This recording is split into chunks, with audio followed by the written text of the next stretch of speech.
Hi and welcome to Amathia. Today I wanted to talk about love being transactional.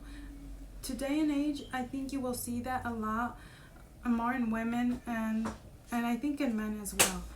Because they're all looking for what can you provide for them, right? Provision could be saying transactional love sounds like I provide so and so, so why are you asking for more? It sounds like I have your roof, food, I clothe you, and so on. So what do you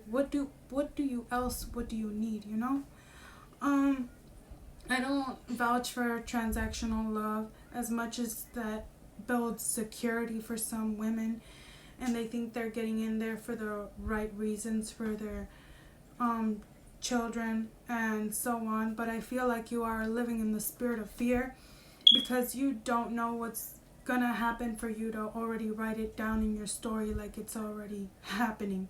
There's only one creator, and that's God and Jesus.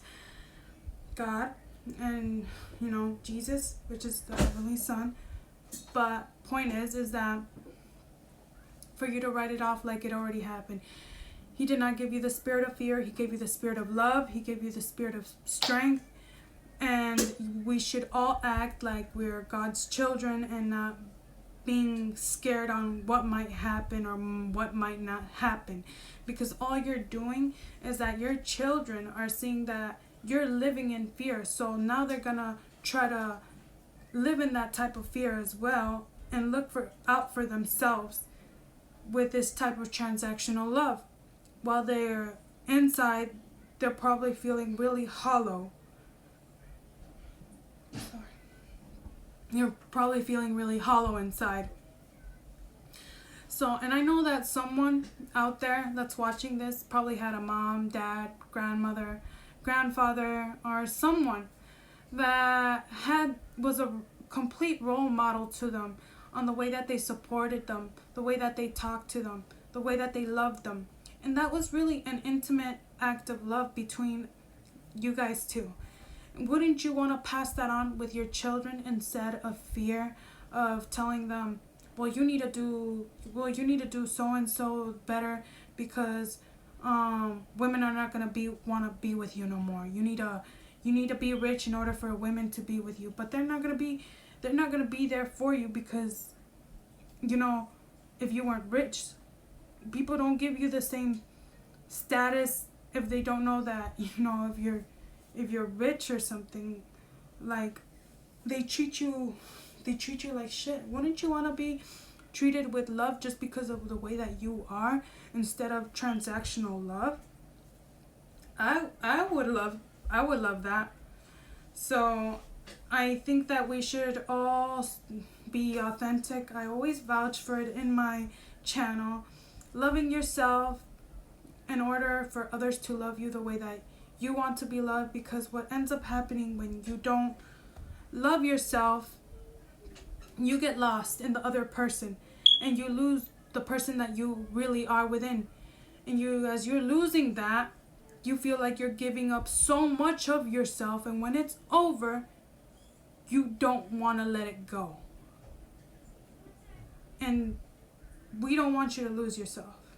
That's why you should yearn for yourself, be intimate with yourself, write yourself love letters, give yourself chocolate, be nice to yourself, give yourself grace. You'll sometimes women are so judgmental on themselves, and they'll be like, oh, I look like this, I look like that, but they're beautiful.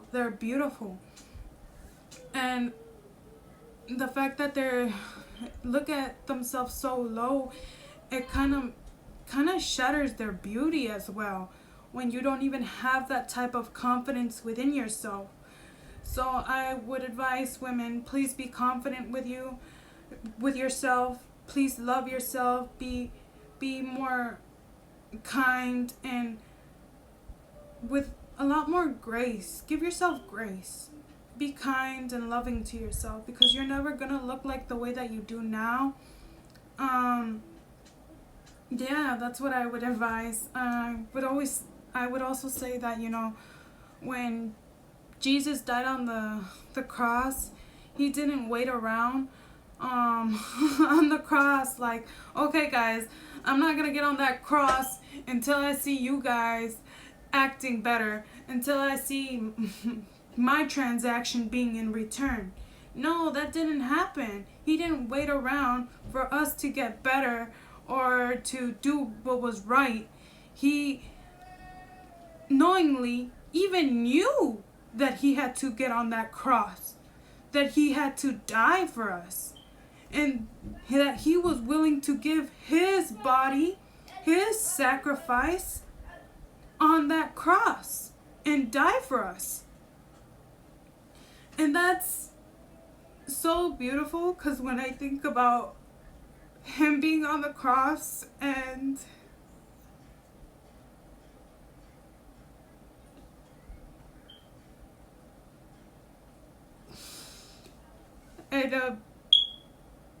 you know, I can let alone grab my body and push it up. I can't imagine the weight of his body up.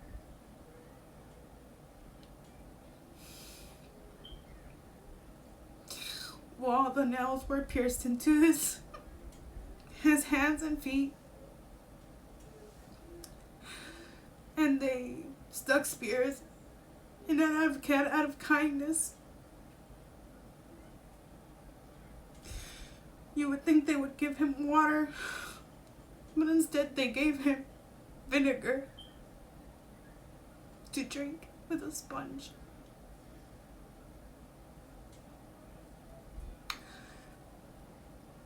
And I think that's something real.